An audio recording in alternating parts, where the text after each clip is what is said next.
Welcome back, y'all. This is episode 3 of Cases and Cocktails. And today, again with me, I have my beautiful wife, Janice. I've got Sandra Aguilar here again with us as well. And our special guest today, Mr. Rod McCall. Mr. McCall, thank you for being here. Oh, heck yes. Thank you for having me. This is quite an honor. Well, I'll be honest with you. I'm nervous. Okay, I'm a little nervous today, Rod, because this is my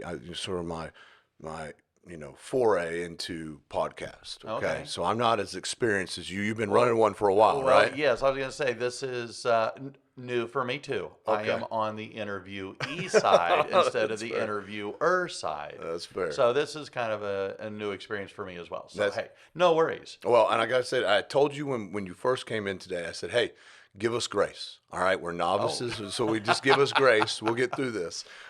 You've been fantastic. You've been overly patient with us today, but more importantly, tell us about your podcast real fast. Okay, our podcast is Home Sweet Home. Okay. And a buddy of mine, we went through divorce together. Well, not together, but we both had gone through divorce Sure. and remarriage and step family, all the whole thing.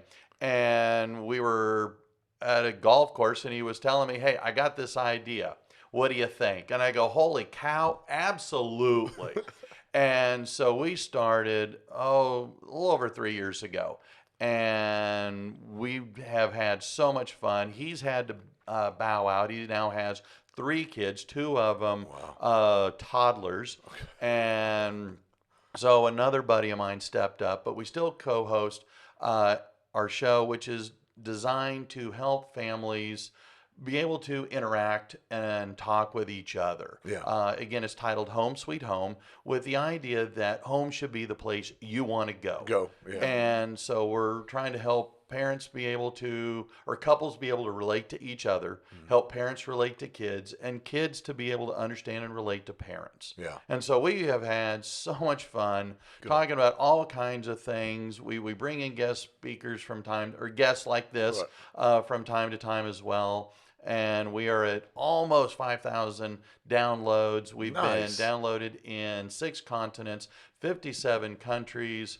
I forget how we're over at 120 some cities. That's awesome. And we just have a whole lot of fun. I don't know who listens to us all over the world, but we have a good time doing it. Well, that's fantastic, man. It's fantastic. Tell me, where can people find it? Anywhere you can download a podcast. Okay, fantastic. We're also on YouTube, but we are only audio. Okay. We haven't figured out the video component. that's fair. But people have told me for most of my life I have a face for radio, so that might be why we've stuck there. I'll be honest with you, Rod. I have the same issue with that. So no one's hesitated to put my stupid face on a camera though. So that's fair. I appreciate you being here today. I want to talk about a couple of things. More importantly, you've lived through a parental alienation case. Yes. And so we're going to talk a little bit about that. You've got a book, right? Yes. And the book is For the Love of Eric. Yes. Right? And this is about your case that you went through, surviving the divorce, the parental alienation, and the loss of your son, Yes. Eric. Yes. Is that right? This book, by the way, and I want to jump right into it if it's okay. I had the pleasure. Let me give a little backdrop, and I think it's important that you understand why I was so particular about having you on this podcast. Okay. Because I met you a couple months ago. We put on a CLA here in Austin, and we had Ashish and we had Dr. Burnett, and you came down from the Dallas-Fort Worth area. You came down, and I got an opportunity to meet you that day. And we got to interact a handful of times on breaks and that sort of stuff. You are one of the most organically polite individuals. I mean that sincerely. Like you're just disarming. I don't have that same quality. So, but it was very right. Exactly. And so it was very nice. And at the time, honestly, I didn't put together who you were, right, in the parental alienation sort of spectrum. And so afterwards, I kind of put 2 and 2 together. I figured that out, and I had a copy of your book, and I think you actually gave me a copy of your book, right? You gave me a copy of your book, and I sat one morning, and I read the first handful of chapters, And the book's broken up into a couple of different pieces. Mm-hmm. And the first part is about the loss of your son. Yes. And then we talk about parental alienation. You've got a lot of stuff in there about other people that have gone through the parental alienation process and lived through it. But that very first part, when you're talking about the loss of your son, I read it, and I read it one morning right here in the office, and I've seen some things, I've done some things. I've been doing this for almost 15 years now, and when I got done reading it, I had to take a moment for myself to process what I just read. And that's important because, again, I'm a little calloused, right? Because in a space where I can go from one person's shit to the next person's shit to the next person's shit, and we just do it, right? And there's really no, okay, yeah, that's kind of difficult, but we just go on to the next thing and move on. When I got done reading this, it was so moving that I immediately knew I wanted to know more about this situation, but more importantly about you. Okay. Because in my mind, I had this juxtaposition of what you endured and how powerful those passages are in this book, and how organically polite and disarming you are. And it is just, and I mean that, we had a conversation earlier, and I told you, a lot of people, you said, have told you that, you're a great human being for having endured this and doing things, but it's your personality. It's the way that you are that really breathes a lot of life into the words that are on those pages. I mean that sincerely. So I hope you understand that. I think you're doing amazing stuff. And I want to talk about that as well. But I wanted you to understand that this book, for someone like me who's in the middle of this on a day-to-day basis, I think is one of the most important reads out there. In fact, I told you this earlier, and I still believe it. I don't know how I'm going to do it yet. But I want every judge that is sitting on a bench hearing family law cases to read the first chapters of this book, because I think it puts in perspective what we're dealing with.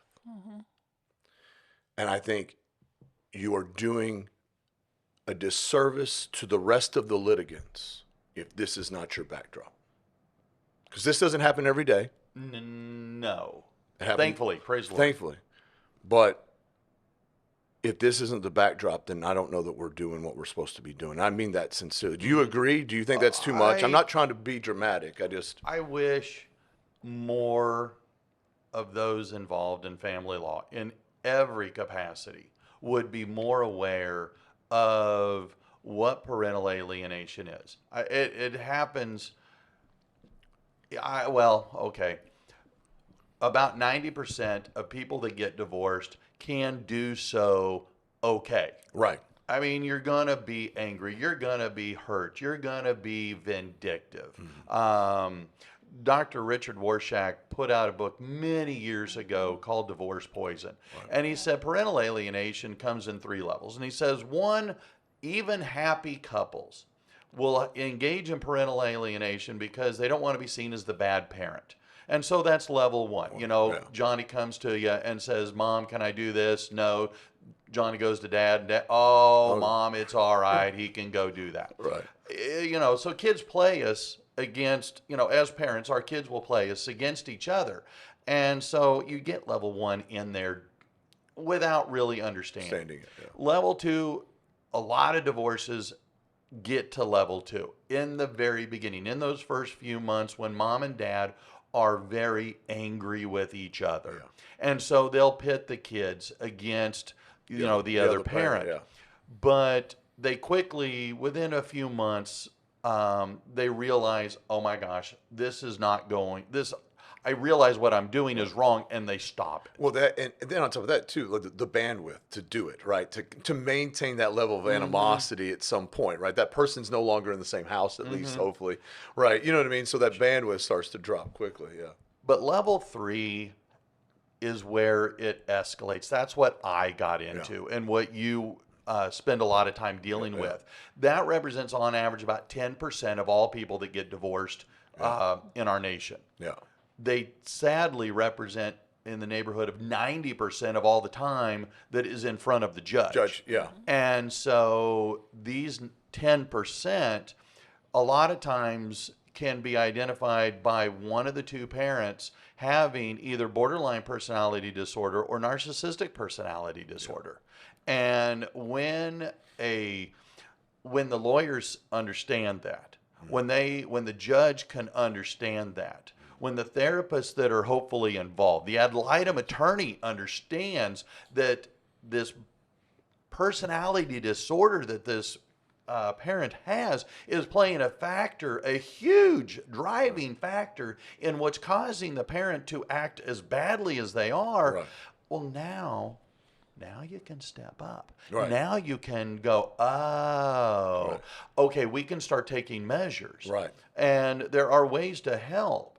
But if you don't recognize, oh, that's what's driving this, and you try to argue, I cannot tell you the number of people that I have talked to that are therapists, my college professors, God bless them. They don't, I've heard of it, but it's more of it's junk science. Yeah. It's not so real. And I go, really? Here, just sit back and let me tell you a story.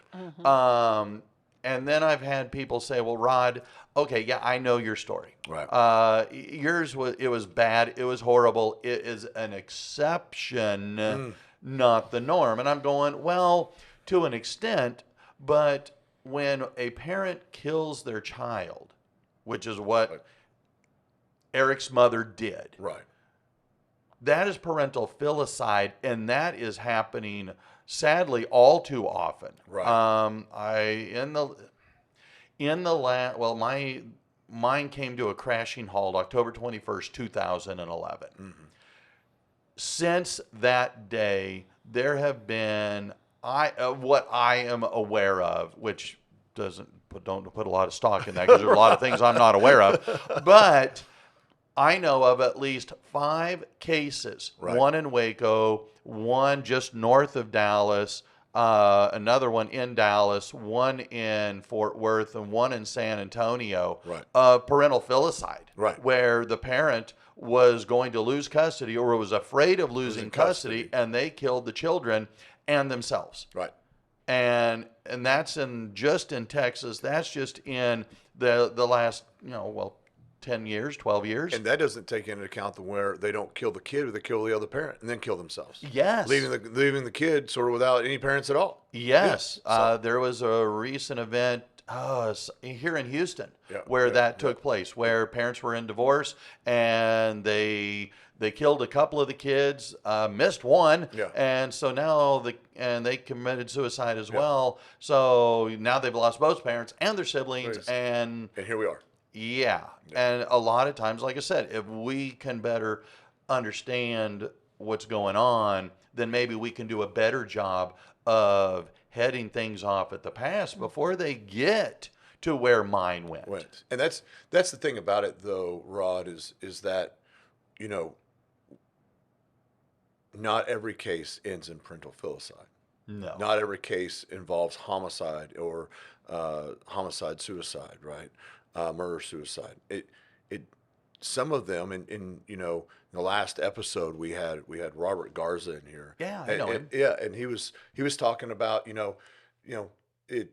been doing it for 15 years, right? But his relationship with his kids, he still has some semblance of a relationship, and it's different for each one of the kids. I think he's down to like his last kid, right, to be aged out. But my point is they often end up in some space of that looks like that.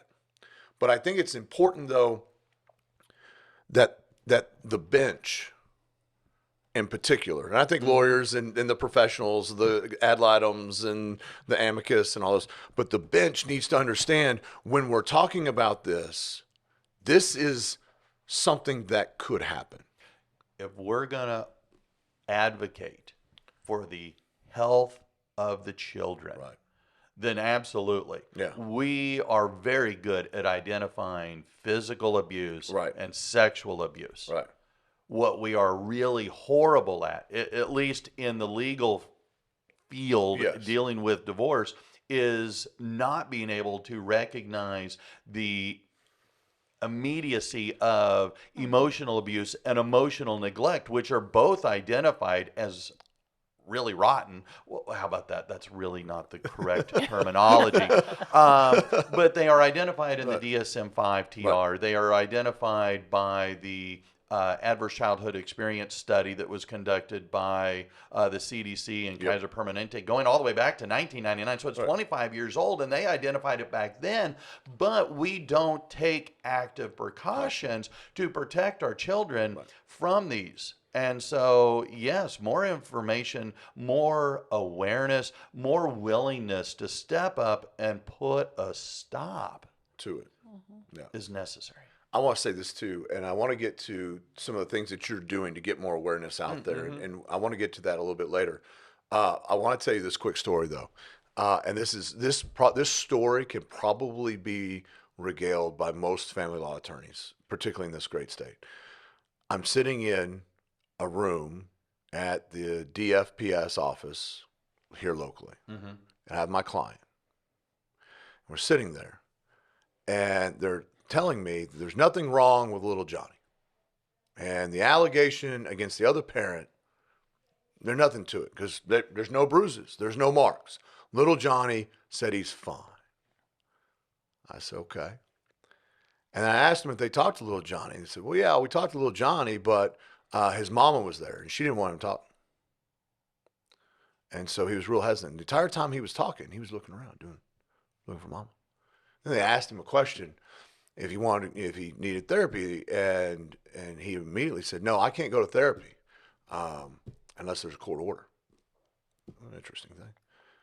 And then as soon as they talked to mom, and by the way, they did this in front of little Johnny, they said, little Johnny wants to go to therapy. And little Johnny freaks out, loses his mind. I didn't say it. I said, so yeah, we're just going to see if mom will take the kid to therapy and this sort of stuff. Okay.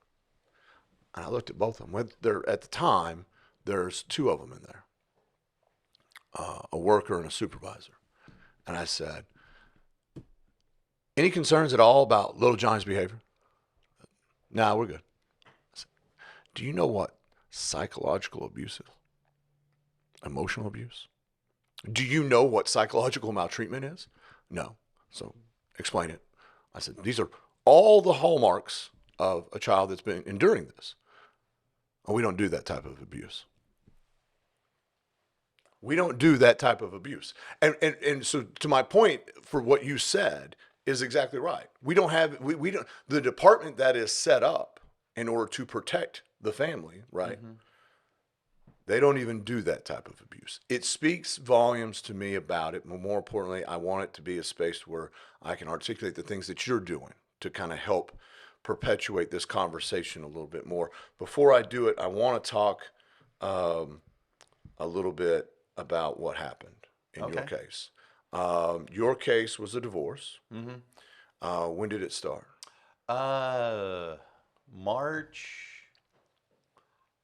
Spring break of 2010. So I want to say around March 10th, 12th, something like that. Yeah. Eric had gone up to her mom and dad in Kansas. Mm-hmm. I'm a Kansas boy. Yeah. I may live in Texas and have a long time. That's and fair. I'm pretty Texified. Right. But I'm a Kansas boy at heart. And so he went up there. My mom and dad retired to Arkansas, and they were getting up there in age. So I went to go spend some time with them. And she was staying at home with the dogs. And the idea was to take a small break. Right. With the idea of let's kind of figure out what the heck's going on. Yeah. And because our marriage had not been going very well yeah. for some time. And so I leave, we all go our separate ways on Sunday. And unbeknownst to me, on Monday, she takes our tax return and she goes hires an attorney who files the paperwork on Tuesday. Right. She calls me on Thursday where I'm up at my mom and dad's. And she asks, well, do you think it'd be all right if Eric goes with my mom and dad up to Mackinac Island in Michigan? And I go, okay, sure, that's the summertime. That's a long time from now. Right. Why are why are you asking? Well, because that'll come during your month of visitation. And I go, visitation from what? And she goes, well, I filed for divorce. And you get the month of July to visit with Eric. She already decided what your schedule was going to look like. She did. And I'm going, I had a lot of thoughts that I will not, the FCC will come down heavily on you. But I'm going, holy cow. And so I then drive home on Saturday.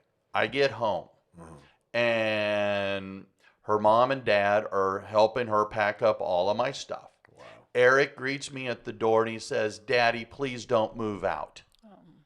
Please don't leave. And I'm going, again, more words I can't say. Yeah. But I was saying, I was going, you really rotten human being. Right. We had agreed on the phone 2 days ago that we would share with him in person what was going on and what was happening and what he could kind of anticipate. Right. And you couldn't even do that. And so that just started, or it continued. And it just got way worse. And she kept playing all kinds of games and kept interfering with visitation, tried to plan stuff. She made a lot more money than I did. She was a college professor at UT Dallas, and I'm just a simple public school teacher.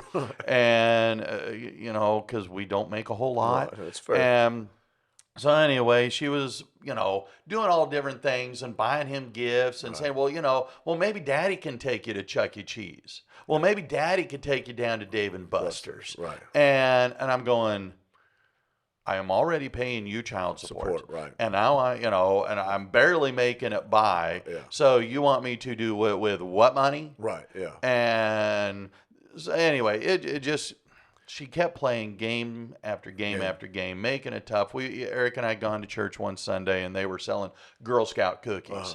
And I think I have it in the book. I was going to say, it's in the book, yeah. But we had gotten Girl Scout cookies. We had eaten a few of them. And so when it came time, I took him home. And I said, take the cookies with you. You can, have them snacks, take them to school for lunch, whatever you want, Because, let me interject real fast. Because that's what a rational, reasonable parent does. Regardless, and that's what a good co-parent does, right?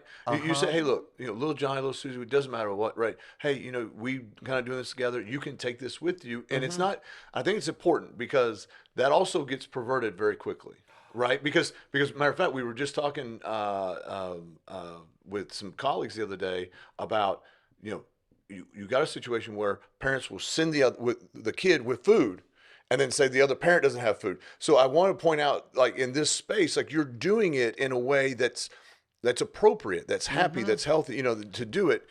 Tell us what happened. Our visitation was I got every other weekend, and then on Thursdays from 4 to 6. So I show up at 4 o'clock to pick him up. We were going to go to the park and play around and get something to eat, and he brings out the cookies. The Girl Scout cookies from Sunday.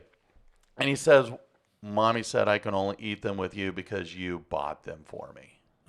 She would not allow him to pack a bag to come to stay with me because, you need to have your own stuff. Right. His stuff is at my house. Right. You want stuff for him, you got to go get it. You got to go buy it. You got to, he has toys. I'm not sending him with toys. And I'm going, are you flipping kidding me? How did you manage that? Like, did you have people, we've talked to Robert recently and we were talking about, did he have a team of people to help him, navigate that, how to communicate with the kid, how to communicate with the co-parent? Did you have anything like that? No. I had my family and they were pretty helpful, especially in the very beginning, because I will say that, when you start going through the divorce, you have the divorce disease, and all your married friends and all of that, they want to keep you at arm's distance because, my God, you're going to share that disease with me. And it's kind of like, holy Anyway, so at first they were. And I had some friends. They helped me out. I had a buddy of mine that was letting me hang out at his house while I found a place. Yeah.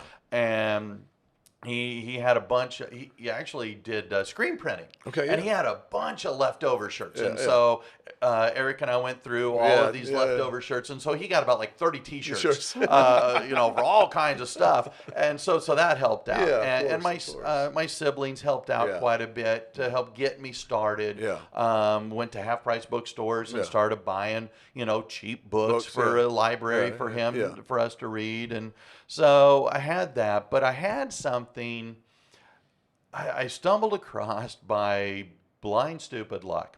And there was, for the longest time, going back to the mid 1980s, the Divorce Recovery Group, Okay. which was centered in Dallas and had been, what was for divorced people. And you just came, you talked, and every Tuesday from 7:30 to 9. Okay. And so I was at a Rangers World Series watching party. 2011.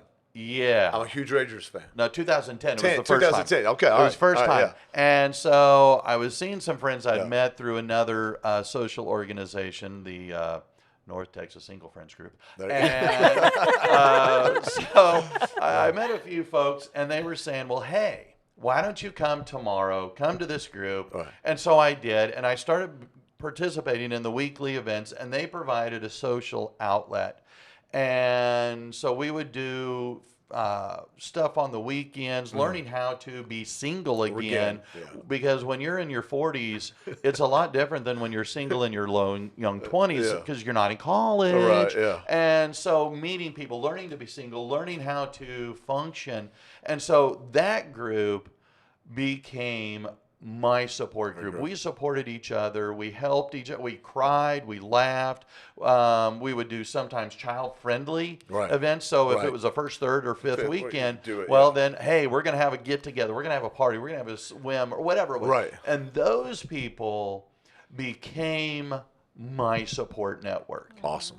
And so I don't know that I would be here today Yeah. if it wasn't for that group. Yeah. That speaks volumes. That's amazing. What That's a great resource. Yeah. Well, and they were, and we help people. After I stopped being a member, I became a facilitator. Okay. And so now I was on the flip side, Right. helping Yeah. folks, and we did that all the way through, and then COVID hit, and we tried to go virtual, and that worked out, but then our numbers started going down and down, and then when we tried to go back in person, well, nobody wanted to come back, and we were at a church in Dallas, and they didn't let us come back, and so it never really recovered. Yeah. And so this fantastic thing that had been around for 30 years, helping literally thousands of people in North Texas work their way through a divorce disappeared. Yeah. And I am so sad that is no longer available. God, I hate COVID. Let me, well, I agree. I agree with that. I want to talk real fast a little bit about as your divorce was going on. Yeah. And, you've talked a little bit about some of the antics or, games that she played. I think those are called behaviors. I think that's what we're supposed to call them. But as that's going on, were there false allegations against you? Yes. Funny you should mention yeah. that. There were 4. Okay. One was of physical abuse. Okay. And they supposedly, I had smacked Eric so hard, I left a palm print Okay. on his butt. Okay. Well, that supposedly happened in January before the divorce even began. Okay. And this didn't come out until summertime. Oh. And Eric could not corroborate. He goes, I don't remember that happening. Right. Yeah. So Was the department involved? CPS was Yeah, involved, yeah. And they had an older gal. She was similar in age to me at that time and seemed to be pretty competent, pretty experienced. And she goes, well, that kind of fits, because I was telling her, what do you mean? Right. We don't do corporal punishment. We would do timeouts. Yeah. We would put the toys in timeout Right. because, not him, but we'd put the toys in, So I said, no, we were not engaged in corporal punishment. Right. And she goes, well, that kind of fits with what Eric was saying too. Well, that worked out pretty good until we get to early October of 2010. Right. And I get a call from a CPS worker, and she was a very rude, aggressive individual, and wanted to know why I could not leave my classroom filled with kids to go meet with her at a time that was convenient for her. Right. And I'm going, well, it's called a contract. It's Right. also called A job. ethical Right. requirements. I'm not going to leave a bunch of 14-year-old kids Right. unsupervised. Right. So anyway, I go see her. Yeah. At a time that she was willing to. So I go see her. We talk, and she starts saying, "Well, okay, did you sexually abuse your son?" And I go, "Excuse me." Right. Yeah. Like, Sorry, that was it's a great Austin reference. Powers. Yeah. I love it. And I go, I don't. What do you mean? No, I did not sexually abuse. Well, we have a picture that he drew, and I'm going, can I see it? Right. So they bring out a photocopy of this picture, and I'm going, that doesn't look like his artwork. I've got artwork on my refrigerator in my apartment of his artwork. That doesn't look like that. Yeah. And anyway, the girl goes on, and I'm going, this is bogus. I said, do you understand that this is a woman who she's a former police officer, has a master's degree in psychology, a master's degree in sociology, and a PhD in criminology? That doesn't matter, sir. Well, it does. This is a 23, 25-year-old girl. Right. And so they wanted me to sign saying that, I had done something wrong. And I'm going, I'm not signing anything. Yeah. I didn't do anything wrong. Yeah. And so that was on a Tuesday. I get a phone call Thursday night from CPS saying that they are putting a block in place. I cannot see Eric because I was supposed to go pick him up that night. And they said, no, we're not doing that. And I'm going, what do you mean? Well, we have removed Eric from her house, and we're preventing him from seeing you too. And because supposedly all these things have been going on for years. Oh, wow. And so they were saying, well, then you're an unfit mother that you didn't say anything till now. Till now, right. And so I said, well, where is Eric? Well, with a family friend. I go, who's the family friend? Some lady I did not know. Somebody that was a friend of hers that mysteriously just popped up out of the ground like a daisy. Wow. And she was supposed to have no contact. I learned later she was over there morning, noon, and night. She was putting Eric to bed and all this other crap in a plane. And I'm going, anyway. So that was Thursday. Friday, I get called into the office. And my principal said, yeah, we got notified by CPS that you're being investigated for child abuse. So we need your keys and your badge. And I'm going, what do you mean? And they're going, well, yeah, until this gets resolved, you're gone. Right. I go, this is wrong. Yeah. And so, but they were covering their butt because, that's what a school district does. Right. We talk about it. Robert Garza's got a great word. It's called precaution. Yeah. School's got to do it. The courts have to do it. And I know. They do. So this is just after lunch. And I'm out the door. Yeah, you're gone. Yeah. And so I get out to my car. I call my lawyer, and he's going, okay, not good. I don't do criminal law. But he says, don't worry. We'll figure something out. Well, then, of course, because, hey, it's a teacher, the news was there. Oh, wow. And so the news, by the time school was out, they had all the major networks were around the school, and that was a mess. Anyway, then that was Friday. So by the next week, I was looking for I had to go find another job. attorney. Yeah. And well, no, another attorney. Oh, wow. Yeah. So my old attorney said, I know a guy that I studied with that he's board certified. Right. He's in McKinney. He's in Collin County because that's where I lived at the time. Yeah. And so he says, give this feller a call. So I go and I share with him my tale of woe. And he agrees to be my attorney and talk about how great the other guy is, the first attorney. Yeah. I had money left over. Yeah. He refunded it to me. Wow. So That's awesome, though. Denton County, Gary Yeah. Kohlmeyer, hell of a guy. There you go. Yeah. Anyway, so long story, to speed this up forward quickly because I can't remember days. Yeah. But anyway, I get an arrest warrant issued for me. And Based on the photo. well, Of a based photo on of a drawing. on a drawing, yeah, that I had, and they had done a forensic interview of Eric. And of course, I learned a lot more later. Right. So yeah, so I get this arrest warrant, and my attorney says, "All right, let's go in. We'll surrender. I'll get we'll get your bond, and we'll bond you out."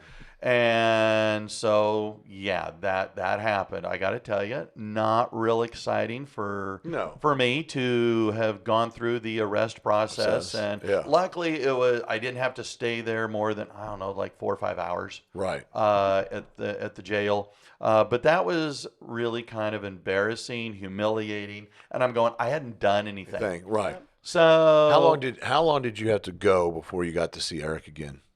So that all was early October. We had a trial in December or before Christmas.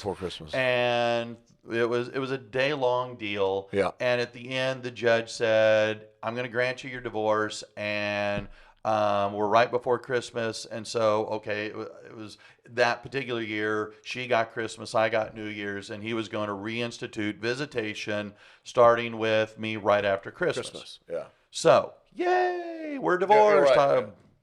Goodbye, goodbye. Right, good riddance. Free at last, free at last. Thank God I'm free at last. So off we go, and I'm excited about Christmas. Well, I get word Christmas Eve that Eric is at Children's Hospital in Dallas with homicidal and suicidal ideations because if he has to see me, he's either going to kill himself or kill me. And by the way, this is a boy that just turned 7.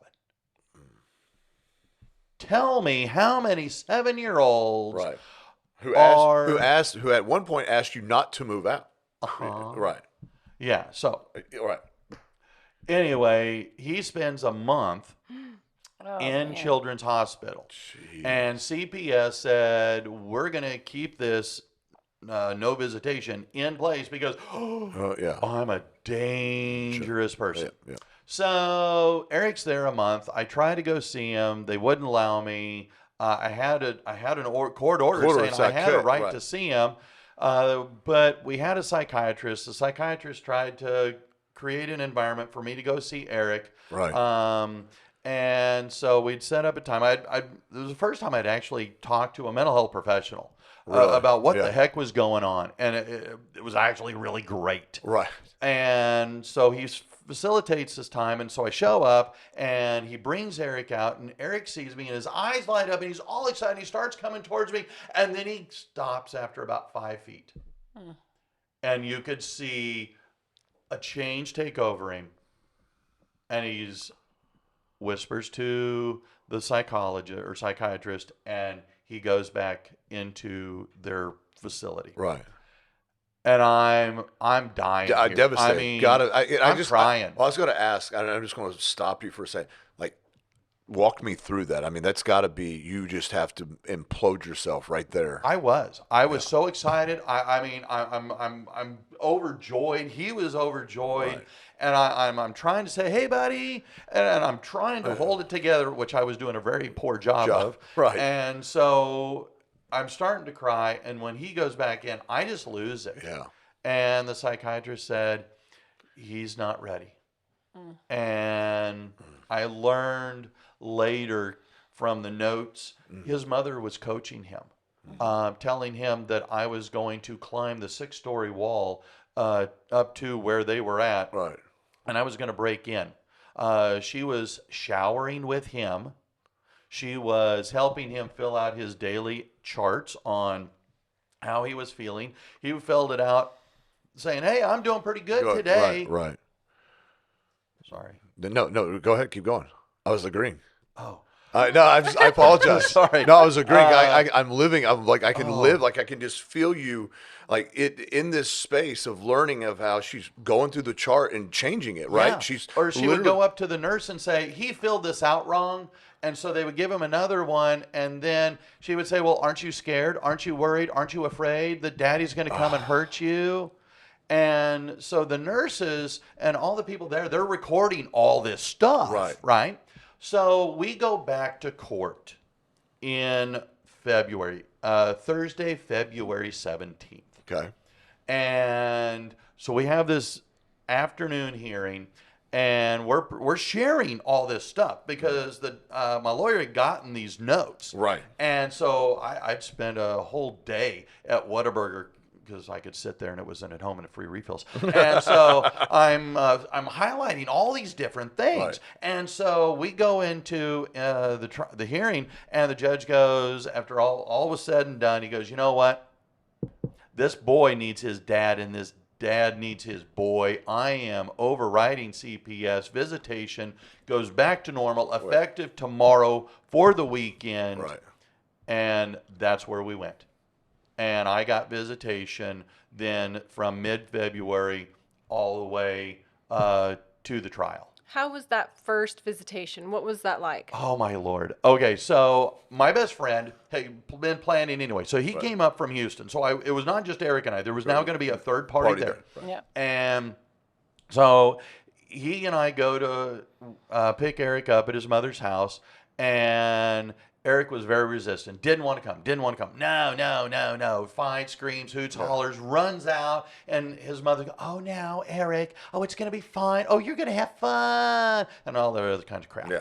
And so we get him in the car, and he's throwing a little bitty fit. Now, I lived on the corner. Right. Okay. So I go around the corner, follow the street to go out of the neighborhood.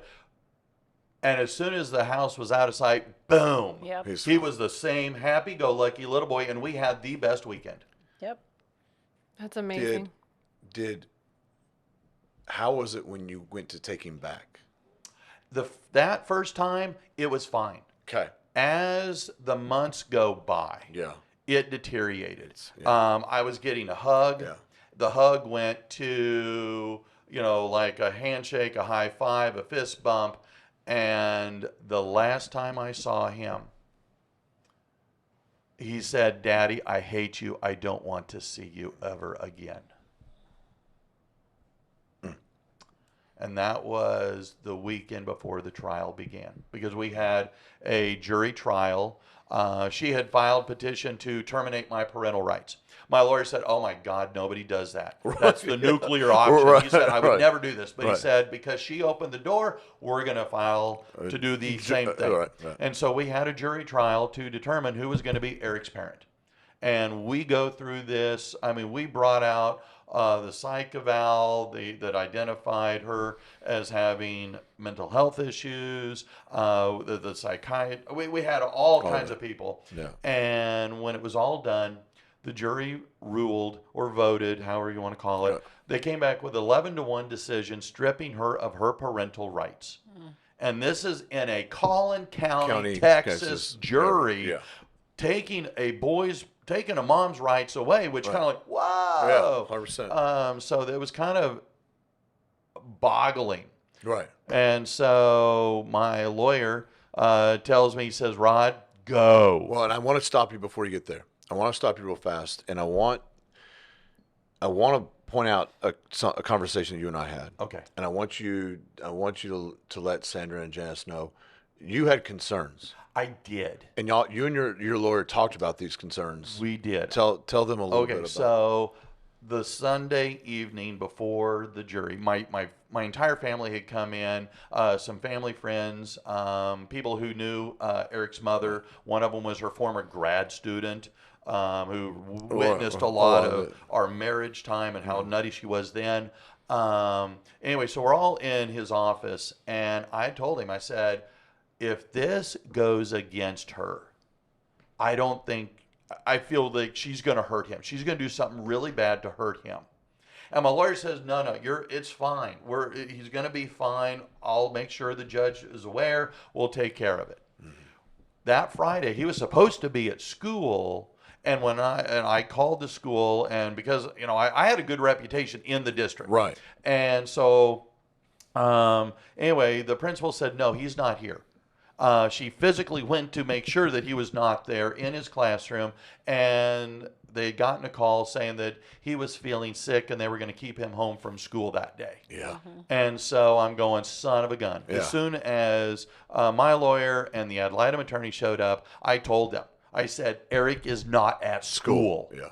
And so when the ruling came down, they were trying to figure out, well, what to do. And the judge says, I don't want him brought to the courthouse because I don't want him to traumatize about what the courthouse is all about. Right.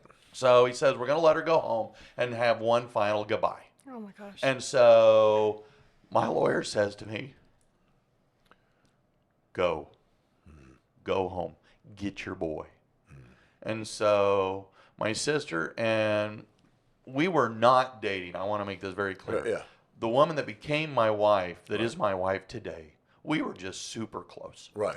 So the three of us, hot-footed, and I'm racing like it's a NASCAR race. Right. And I mean, people in Dallas drive bad anyway. I was doing 95 in a beat-up jalopy. I was afraid it was going to fall apart, actually. But I'm driving like 95 miles an hour down the highways all the way to the house to get there. And when I get there, there was a police car there. And I'm going, okay, why are you here? Right. And they said, well, we were told that this might be a difficult custody exchange. And I'm going, okay. I learned later that the cops were there because of me. She had been calling so many times that they were there. They had like 25, 30 calls, an entire front screen of a computer of just dates where they had come because she had called because of me. So they were worried that I was going to do something crazy. And so anyway, I'm banging on the door. I can hear the dogs barking because, he's supposed to be at home with his grandparents. And anyway, I'm banging on the door. More cops show up. And then more cops show up. Then part of her entourage from the courthouse shows up. And then I see her mom and dad, because again, like I said, we're on a corner.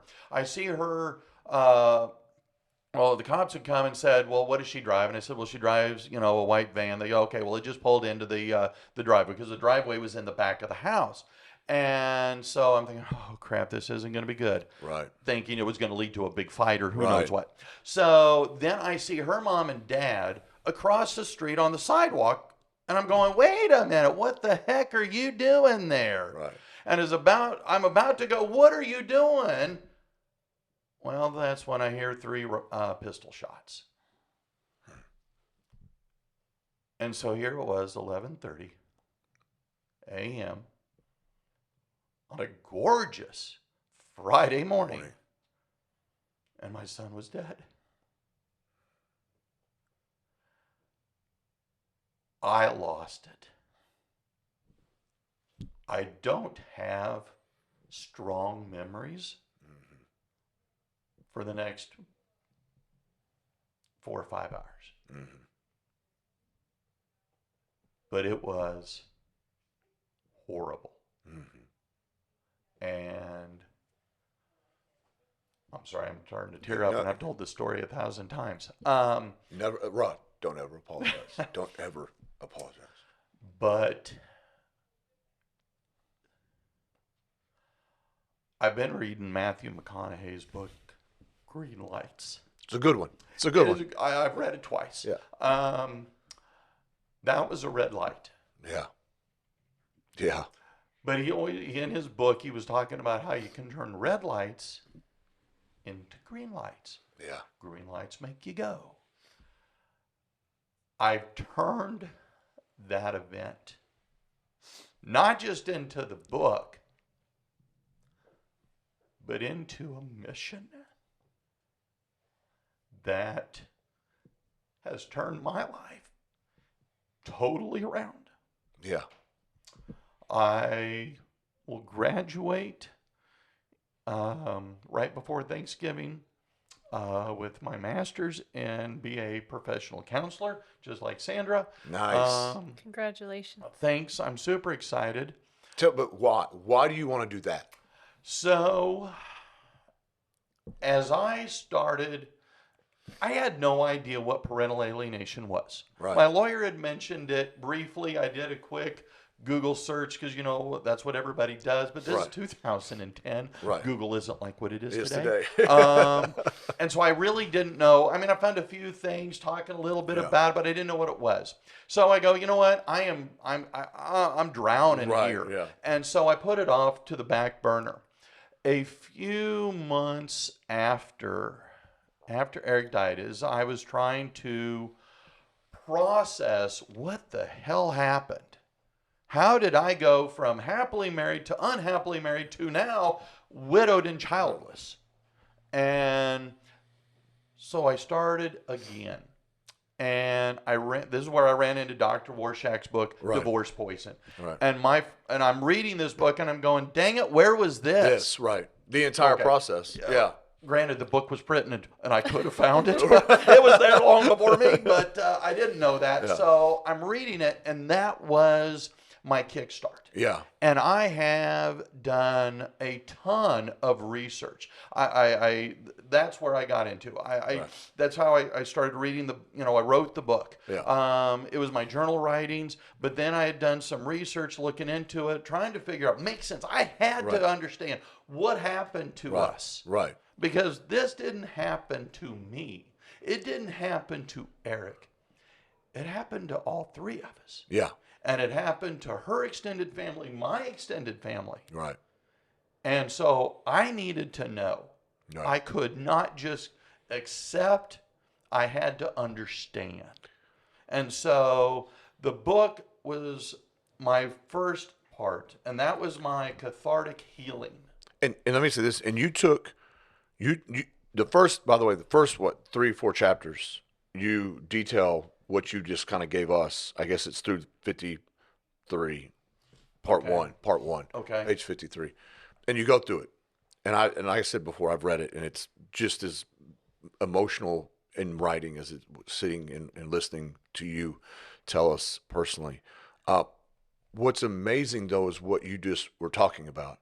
You then took in this book and you compiled all the things that you learned. I'm serious. Yeah. And it lays out what parental alienation is, but no offense to you and your story, but you go above and beyond, and you've got everybody else's story that you apparently talked to at some point in here detailing all the things. So it's not just, you didn't just take your facts respectfully and fit it to a narrative. Mm-hmm. You took everyone else's facts. You've got Dr. Amy Ackler's story. You've got people from all over the nation in here. You talk about how to deal with it. What was I know the purpose was sort of cathartic, but really, what was the purpose of adding all that? So I've been a teacher There for you as go. long as I can. I got my first teaching gig in 1991-92 school year. Yeah. And I am a teacher Yeah. by trade, and I wanted to. My story is just my story. Woe is me, but there had to be more to it. Yeah. And so I wanted to try and teach others from my experience what I had learned, what little research I'd done at that point, Right. and to make it into something a lot better. Yeah. Because nobody's really going to care too much about my story, but if I included what it is, what it looks like, what it sounds like, what it smells like, Right. maybe we can help diagnose this a little bit better, more effectively, more efficiently, Really.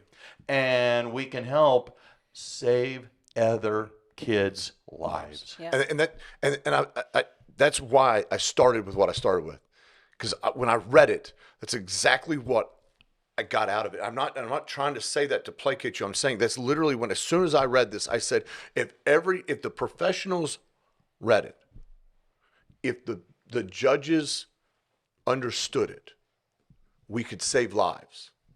We can save lives. And you've done such a fantastic job of compiling these things. I want to ask you a couple quick questions in compiling these and bringing an explanation of what it is and how to deal with it. What is the number one thing that you think a parent should look for when it comes to parental alienation? There are a wide variety of tactics that the alienating parent will try. Right. It can include trying to change the child's name. Yeah. Which is what Eric's Hallmark. mother tried to do. Tried to erase my name and make her maiden name his last name. Trying to don't call him mom, don't call him dad, call him by the first name. Right. Ridicule, badmouth Yeah. them. Tell them, well, hey, I'd love to be able to take and buy you a new pair of shoes, but your mother, your father has not paid their child support. Right. Or the lawyer. Yeah. Their daddy's lawyer, mommy's lawyer is creating all these problems that are making your life difficult. Sharing things with the child or the children about the divorce that they should not know about. Right. I mean, hey, look, you want to get divorced, right. Get divorced, yeah. But leave the flipping kid out of it. They should be allowed to love mom and dad equally in their own ways. Yeah. And when you start putting your thumb on the scale, shame on you. Yep, I agree. Sorry, I got a little passionate there. Yeah, okay. Rod, I'm going to tell you something. I love that about you. I love to see it because it's something that I've got an opportunity to talk to you a handful of times, like I said, the CLE, and you're just organically you, and I don't know how else to say it. Like you are, it very disarming, and to see you be passionate about that excites me. I hope you appreciate that. I want to ask you a question. A parent that's going through this, what is the best thing that they can do to help themselves, in your opinion? Keep the child out of it. You want to hate the ex? You want to hate what the ex is doing? Fine. Yeah. It took me, and I say this from my own experience, I was not a good parent in the first few months. Because Eric would say, well, mommy says that we can have secrets from you. Right. And I would mine him for, well, what's going on at the house? Who are all those people? Who are all those cars? What's going on over there? Don't. Stop. Yeah. You know what? Your time with your children is your time with your children. Yeah. And save all that stuff. Yeah. You be you and be the parent that child or those children need in the most challenging time that they have going on. Yeah. And be there for the kids. Yeah. Because that's my new mission. Right. Is to save the lives of children. Yep.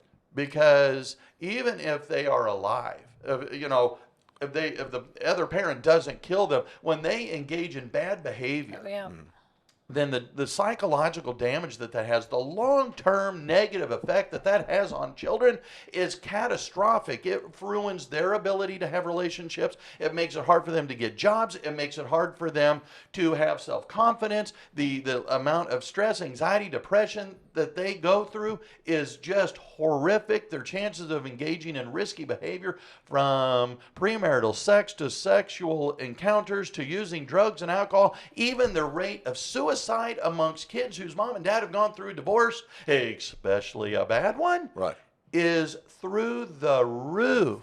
Yep. Yeah. And I cannot sit by not knowing what I know. Right. And continue to watch it happen. Yeah. And shame on those who can do something about it, but choose and not to. Choose not to. I want to do a couple things. I'm going to run out of time here. Okay. And I want to tell you something. This is exactly what I wanted. And I'm excited to have had an opportunity to sit and talk to you, but more importantly, to get to this level, to understand what it is that you're trying to accomplish and in the aftermath of this. I know that you are working with a bullying group, right? Yes, it's called Hope Squad. It's a national organization. We recently had, we do this at our school, in our school district. And so I recently, on our podcast, we had our Hope Squad director come, and we were talking about some of the things that they do. And again, bullying, kids do it to each other, but you know what? When mom and dad are engaged in this parental alienation stuff, that's bullying too. Exactly, 100%. And you're also involved in a suicide prevention thing for children as well. Well, that's kind of what the Hope Squad does. The whole thing. Okay, fantastic. If someone wanted to contact you about that, how could they do that? Well, what's if the best way? Want to reach me, the easiest way is got the book here. Right.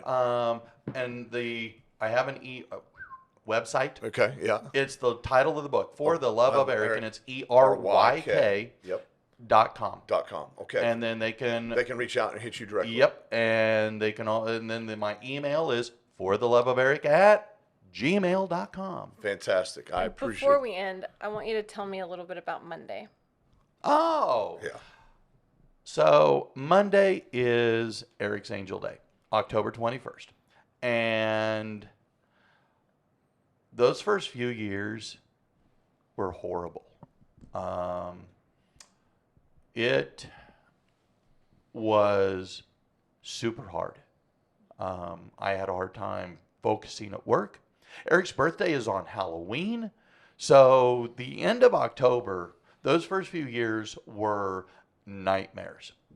And I wish I could give credit to the person, because this was not my idea. I'm not entitled to really good ideas. But I had someone make a suggestion. They said, "Why don't you change the narrative on Eric's Angel Day? And first, call it his Angel Day. All right. That's the day he goes to heaven, not the day he died. But then make that a memorable day." Right. And so, for the last 8 years, my wife and I, and sometimes we include others, will go out to a no-holds-barred dinner. Go to some of the most expensive places in DFW. Yep. And just have a meal and enjoy and laugh and celebrate. Yeah. And so that's what we do. And I will say that it's working, because I look forward to, well, gee, what new fancy place are we going to go to? Because this is not a place that we would normally go to. Right. And so that's how we honor Eric's Angel Day. I think that's fantastic. I talked to you a little bit about this earlier, and I haven't had a chance to talk to my beautiful wife today about it. But this Monday, I want you to go enjoy it. Okay. And my understanding was that originally this was sort of an impetus because the school that you taught at the school district had a retention bonus. Well, yeah. So the school the one I'm at that was now, sort of a thing, right? Yeah, Yeah. it helped because we originally we were a lot smaller than we are now. We were one of the fastest growing school districts in North Texas. Anyway, so we don't get it anymore. That's fair. Which I can say because they probably won't listen to this podcast.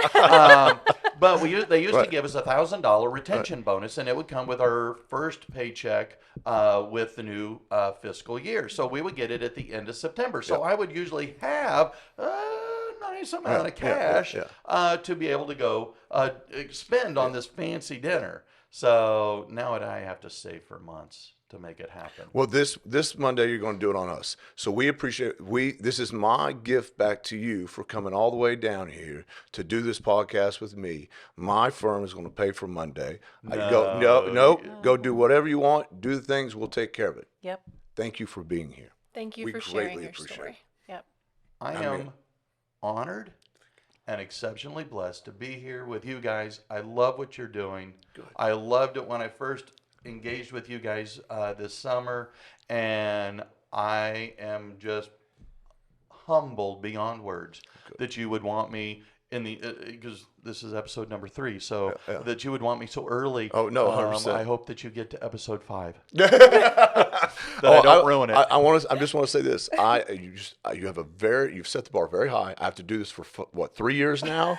I'm not even sure I'm going to make it to episode 5. So I got to make 3 years. So we'll see how it goes. Thank you so much for being here. I greatly appreciate it. My honor. You and I both know this is a good trick to do when we're doing these things. We'll have you back sometime soon. Absolutely. It's a fair deal. Sounds good. We got a lot more to talk about. So that's all a fair right. thing.